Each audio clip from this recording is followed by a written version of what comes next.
Quand vous êtes sur le terrain avec votre appareil photo, qu'est-ce qui vous pousse à déclencher? Et quand je pose cette question à mes élèves, en général, ils me répondent quelque chose comme il y a un sujet intéressant, il y a quelque chose de beau, une lumière, une couleur. Il y a plein de réponses différentes, mais c'est toujours, ils parlent de ce qu'ils voient, d'accord? Quelque chose qui est à l'extérieur d'eux. Mais à l'intérieur de vous, est-ce que vous êtes déjà demandé ce qui vous pousse à déclencher? Il y a une espèce de petite voix ou une sensation, une voix qui vous souffle à l'oreille. Regarde, tu devrais photographier ça. Et, euh, et si vous êtes attentif à ça, vous allez remarquer qu'il y a quelque chose à l'intérieur de vous, au moment où vous apercevez un sujet intéressant, qui crée une sensation qui est un petit peu difficile à décrire et qui est propre, pardon, à chacun de nous et qui nous incite à déclencher. Et cette sensation, je l'appelle une étincelle. D'accord? Et parfois, ces étincelles, elles sont, on va dire, puissantes. Vous passez devant un sujet et vous ne pouvez pas passer devant sans le prendre en photo. D'accord? C'est plus fort que vous voyez ça, vous y allez directement, vous prenez en photo. Mais quand on commence à être attentif à ces étincelles, on s'aperçoit que très souvent, elles sont en fait bien plus discrètes et subtiles que ces grosses étincelles que vous voyez. Et elles sont presque imperceptibles, vraiment à la limite de la conscience. Et qu'est-ce que ça veut dire? Que si vous n'y êtes pas vraiment attentif, si vous n'avez pas appris à les repérer, vous passez à côté de plein de ces appels à déclencher, et donc du coup, à côté de plein de sujets qui auraient pu être intéressants. Et si vous êtes en train de marcher avec votre appareil photo, vous rentrez chez vous, vous avez pris aucune photo ou presque, c'est probablement que vous n'avez pas fait suffisamment attention à ces étincelles. Si vous avez l'esprit qui est encore dans votre travail ou si vous avez des soucis, si vous êtes pressé, etc., tout ça, ça va vous empêcher d'être conscient, de prendre conscience de ces étincelles. Et du coup, vous allez voir et photographier beaucoup moins de sujets. Donc c'est important d'apprendre à ressentir ces étincelles et de repérer même celles qui sont les plus subtiles pour ensuite pouvoir y répondre, c'est-à-dire déclencher dès que vous ressentez ce genre de sensation. Au début, ça va vous demander beaucoup d'attention, d'accord, et beaucoup de concentration. Mais plus vous allez le travailler, plus votre sensibilité va se développer et du coup, vous allez plus facilement entendre, remarquer ces étincelles et trouver des sujets à photographier. D'accord? Et c'est important parce que du coup, avec l'expérience, et je vais vous donner un exercice dans un instant pour vous entraîner à ça, parce qu'on peut s'entraîner à être plus sensible. Mais c'est important parce que avec l'expérience, vous allez ressentir de plus en plus d'étincelles, mais pas seulement quand vous êtes sur le terrain pour prendre des photos avec votre appareil photo. En fait, vous allez ressentir et voir des choses même dans des moments où vous y attendez pas et tout au long de votre journée. D'accord? Et du coup, plutôt que de passer devant des choses sans même les remarquer, et c'est ce que fait la plupart, c'est ce que font la plupart des gens, malheureusement, vous allez, du fait d'avoir entraîné votre œil et d'être sensible à tout ça, vous allez voir beaucoup plus de choses intéressantes, des belles lumières, des beaux détails, n'importe quoi. Tout ça, vous allez le remarquer. Et du coup, c'est tout le monde dans lequel vous vivez et toute votre vie en général qui va devenir beaucoup plus belle et beaucoup plus intéressante. Même si vous n'avez pas d'appareil photo avec vous, vous allez voir ces choses. Et ça sera beaucoup plus sympa. D'accord? Alors, vous avez peut-être du mal à comprendre ce que je veux dire par étincelle, mais c'est sûrement parce que vous y avez peut-être jamais réellement prêté attention. Et si c'est le cas, je vais vous donner un petit exercice qui est très très simple, mais qui va vous permettre justement de remarquer cette étincelle. Et en répétant régulièrement cet exercice, vous allez petit à petit l'apprivoiser, on va dire, vous habituer à la ressentir plus facilement. Donc l'objectif de cet exercice est très simple, c'est d'éveiller justement votre conscience à cette sensation que provoque l'étincelle d'entraîner votre esprit à le remarquer. D'accord?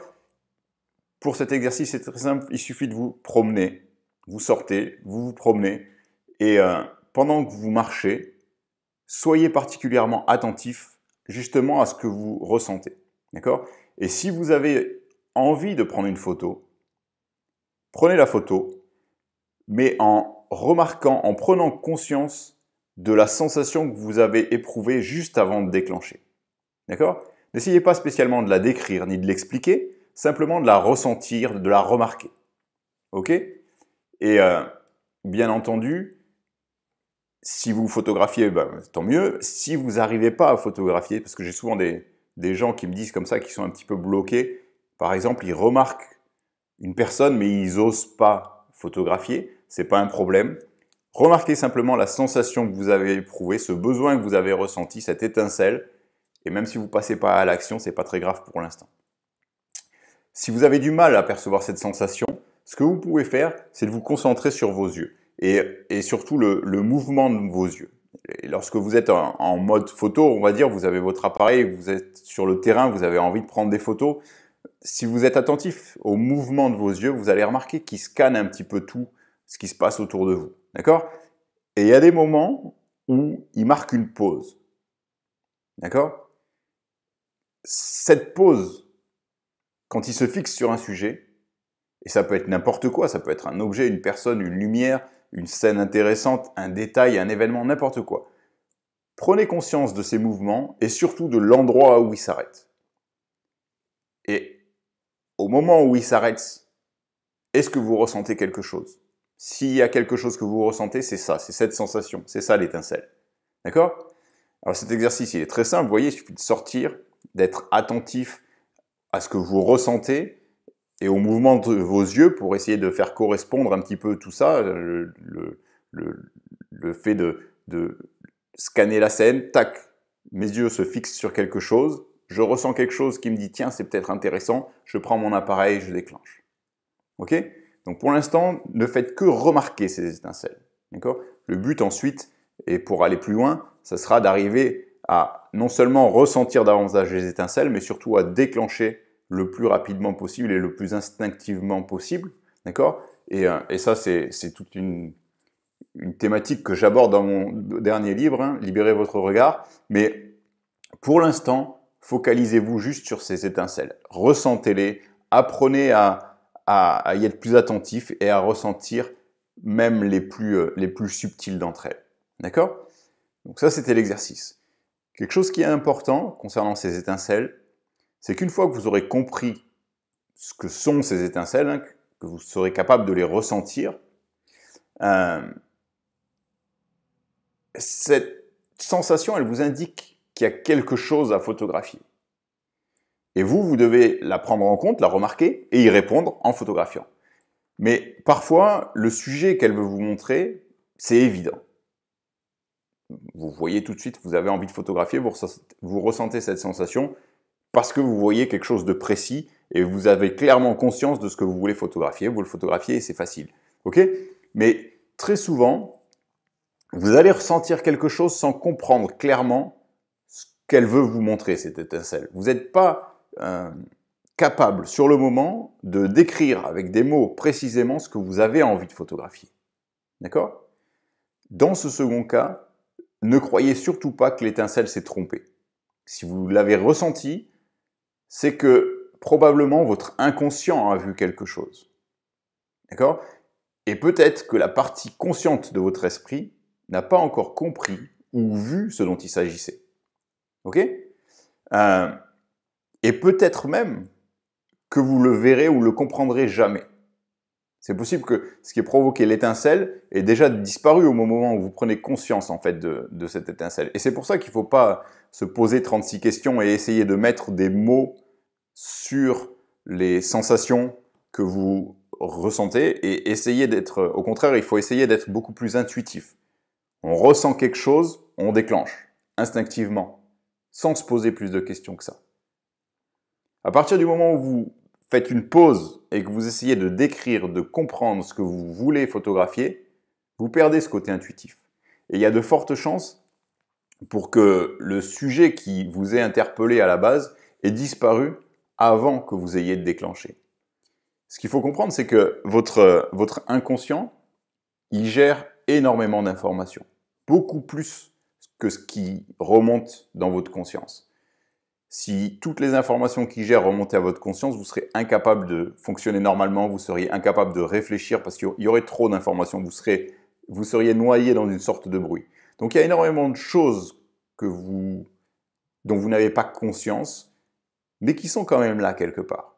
Un exemple classique, c'est vous êtes par exemple sur votre smartphone, vous avancez dans la rue, et d'un seul coup, vous vous figez, vous relevez la tête, et au moment où vous relevez la tête, il y a un vélo qui passe devant vous à quelques centimètres de vous. Si vous vous étiez pas arrêté, vous auriez sûrement été percuté. Mais comment c'est possible que vous soyez arrêté à ce moment-là? Ben, c'est tout simple, c'est que votre inconscient avait repéré ce vélo grâce à votre vision périphérique, et même si vous étiez vous concentré sur ce que vous étiez en train d'écrire sur votre smartphone, votre inconscient avait conscience de ce qui se passait autour de vous. Il voyait ce vélo arriver, mais il vous en parlait pas. Et il vous en a parlé, et d'une manière réflexe, il vous a arrêté au moment où c'est devenu un danger. D'accord? Donc, en gros, votre inconscient a souvent de l'avance sur vous. Il voit plus de choses que vous. Et plus vous allez réussir à lui laisser la parole, à lui faire confiance, plus vous allez réussir à capturer des instants éphémères et des choses qui finalement vont s'avérer intéressantes, mais que sur le terrain, vous n'auriez pas eu le temps de décrire ou de bien comprendre. Et ces choses-là, vous allez souvent les comprendre un peu plus tard. Une fois que vous aurez regardé vos photos, par exemple, sur votre ordinateur le soir, à ce moment-là, vous allez vous apercevoir que vous avez photographié quelque chose et au moment où vous avez déclenché, vous n'aviez pas conscience de ce sujet-là. Vous le découvrez un petit peu par surprise le soir. Et ça, vous pouvez y arriver que lorsque vous aurez appris à faire confiance, à ressentir, à faire confiance à cette étincelle, et c'est extrêmement important. Donc voilà, ne doutez pas de l'étincelle, ayez toujours confiance en cette étincelle, en votre intuition, ce que beaucoup peut-être appellent leur muse, cette espèce d'inspiration d'ailleurs. Soyez certain qu'elle est toujours là et qu'elle se trompe jamais. D'accord ? Parce que si vous commencez à douter, vous allez en quelque sorte vous couper de sa guidance. Et au contraire, ce que vous devez faire, c'est rester ouvert, à l'écoute et répondre à son appel. Aussi discret qu'il soit, quand vous ressentez cette sensation, essayez de déclencher le plus vite et le plus instantanément possible en fait. D'accord ? Il arrive aussi souvent que l'étincelle en elle-même, cette sensation que vous ressentez, ce soit juste une sorte d'appel à la découverte. Imaginez par exemple, vous marchez sur une place, d'accord, et vous ressentez cette étincelle, vous devenez plus attentif à votre environnement et vous remarquez que sur votre droite, par exemple, il y a une petite ruelle qui attire votre regard. Vous vous tournez, vous cadrez, vous déclenchez, et votre premier réflexe, c'est de vous dire, ok, c'est ce que j'ai voulu photographier, c'est ce que l'étincelle m'a montré, entre guillemets. C'est bien d'avoir réagi comme ça, et il faut le faire, mais ne vous arrêtez pas là. Entrez dans cette ruelle, allez voir ce qui s'y passe, parce que peut-être que votre sujet, c'était pas la ruelle de là où vous étiez quand vous déclenchez, mais au contraire, quelque chose qui est à l'intérieur, que vous allez découvrir en y entrant. D'accord ? Et il n'y a qu'en pénétrant dans cette ruelle, en l'explorant, que vous allez comprendre ce que vous avez aperçu depuis l'extérieur. Ok ? Et ce qu'il faut bien comprendre, en fait, c'est qu'il y a deux types de sujets. Quand vous êtes dans la rue et que vous vous baladez, il y a ce que j'appelle les sujets qui restent et les sujets qui disparaissent. Les sujets qui disparaissent, c'est quoi ? C'est un croisement entre deux personnes qui s'embrassent, deux personnes qui se retrouvent et qui se tapent dans la main, une poignée de main. Toutes ces choses-là, c'est des choses, un sujet qui passe juste à un endroit intéressant. C'est des choses qui disparaissent presque instantanément. Vous avez un instant pour le capturer et ensuite c'est fini, c'est terminé, ça n'existe plus et vous l'avez perdu. D'accord ? Les sujets qui restent, eux, par contre, c'est quelque chose, si vous avez un bâtiment, si vous avez un arbre, quelque chose comme ça reste longtemps. Si vous avez une scène un peu plus large aussi qui est intéressante, même si les gens passent à l'intérieur, il y a d'autres personnes qui vont passer, vous pouvez le travailler. une personne même qui est assise ou arrêtée à un endroit, vous avez un peu plus de temps pour travailler ce sujet-là. Donc il faut bien comprendre qu'il y a ces deux types de sujets, mais au moment où vous sentez cette étincelle et que vous dites « Ah, il y a quelque chose à photographier », si vous attendez et si vous essayez de comprendre est-ce que c'est un sujet qui reste ou est-ce que c'est un sujet qui disparaît, s'il s'agissait d'un sujet qui disparaît, vous l'avez perdu. Donc ce que je conseille toujours, c'est d'être le plus possible attentif à ces étincelles, d'y répondre intuitivement, et ensuite, une fois que vous avez déclenché, dans un second temps, vous pouvez vous demander « Ok, est-ce que ça reste ou est-ce que ça disparaît? Qu'est-ce que j'ai voulu photographier ?» Des fois, vous ne le comprendrez pas, mais c'est pas grave, vous aurez déjà votre photo. Des fois, c'était un sujet éphémère, c'est pas grave, vous aurez aussi votre photo et vous aurez réussi à capter le moment. Et souvent, vous allez vous apercevoir que, en fait, ce que vous avez vu, ça reste. Et dans ce cas-là, vous aurez tout votre temps pour continuer à explorer le sujet, tourner autour, réfléchir à votre intention, à ce que vous voulez montrer à travers votre photo. Et dans ce cas-là, sûrement de changer votre réglage, de changer de point de vue, d'essayer de varier votre cadrage, votre composition, etc. pour créer à ce moment-là une photo qui sera plus intéressante, plus travaillée, en tout cas plus construite, avec une intention. D'accord? Mais par défaut, essayez de répondre intuitivement aux étincelles pour capturer davantage de moments éphémères. Au début, c'est difficile. Vous allez vous apercevoir que vous êtes souvent bloqué. Au début, ça sera surtout la technique qui va vous embêter, qui va vous empêcher d'être aussi rapide que vous aimeriez. Puis quand vous aurez résolu les problèmes techniques, vous allez vous apercevoir que c'est souvent des hésitations. Vous allez vous poser des questions. Est-ce que ma photo va être intéressante? Est-ce qu'elle va plaire? Est-ce que ce sujet, je peux le photographier? Etc. etc. Tout ça, essayez de l'éliminer de votre esprit. Et après, il va y avoir aussi ce que j'appelle des blocages ou des peurs. C'est-à-dire que vous croisez quelqu'un dans la rue, par exemple, et vous aimez son visage ou son expression, etc. Et là, vous êtes incapable de le photographier parce que vous avez peur de photographier, par exemple, des inconnus dans la rue. Ça, c'est un blocage. Toutes ces choses qui créent des hésitations, qui vous empêchent de déclencher en moins de 3 secondes, on va dire, c'est des choses qui sont intéressantes à explorer parce qu'elles vont beaucoup vous apprendre. Si c'est un problème technique, vous allez progresser en résolvant ce problème. Si c'est quelque chose qui se passe dans votre tête, que ce soit une peur, un blocage, une hésitation, c'est pareil. En essayant de le surmonter, ça va vous apprendre beaucoup sur vous-même et vous forcer à sortir de votre zone de confort et du coup progresser. Et en résolvant ce problème-là, non seulement vous serez capable de prendre des meilleures photos, mais ça va sûrement changer beaucoup de choses dans votre vie. D'accord? Et ça, c'est vraiment toute cette phase de découverte, ensuite de résolution technique, de blocage et d'hésitation, c'est vraiment ce que j'explore dans mon dernier livre, Libérez votre regard. Et si ce genre de photographie instinctive qui se détache justement de la technique vous intéresse, je vous conseille vraiment de le lire. Et pour vous donner un exemple, en fait, quand j'avais une vingtaine d'années, j'étais incapable de traverser une place où il y avait du monde parce que j'avais l'impression que tout le monde me regardait alors que tout le monde se fichait de moi et ils en avaient ils avaient même pas conscience que je traversais, mais moi c'était quelque chose qui me bloquait et je me suis dit bon, je peux pas rester avec ce blocage toute ma vie.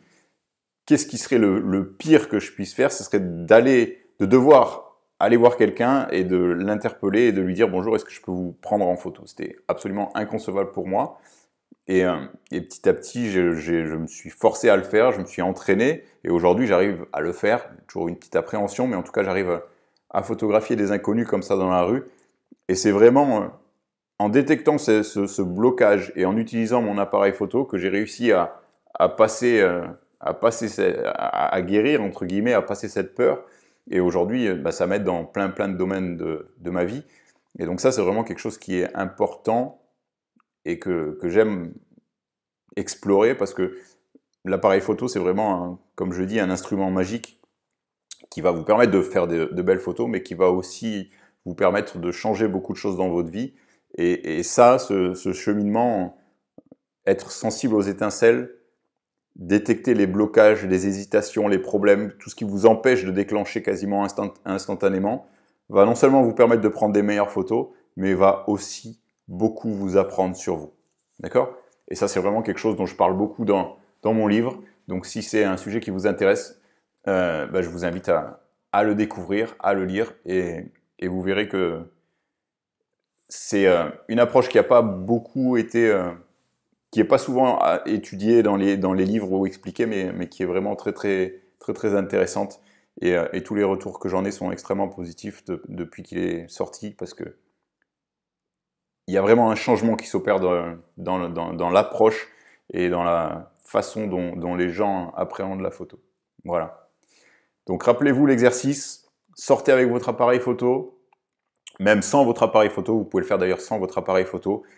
Baladez-vous à la recherche de sujets à photographier, focalisez-vous sur vos yeux pour prendre conscience de leurs mouvements, et quand ils se bloquent sur quelque chose, essayez de prendre conscience de cette sensation, ce que j'appelle l'étincelle, ce petit truc parfois presque imperceptible qui vous dit « hop, regarde, il y a quelque chose à prendre en photo ».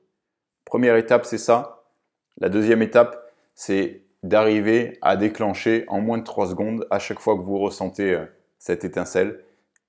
Et ça, c'est très difficile, mais très intéressant aussi bien pour vos photos que pour vous-même.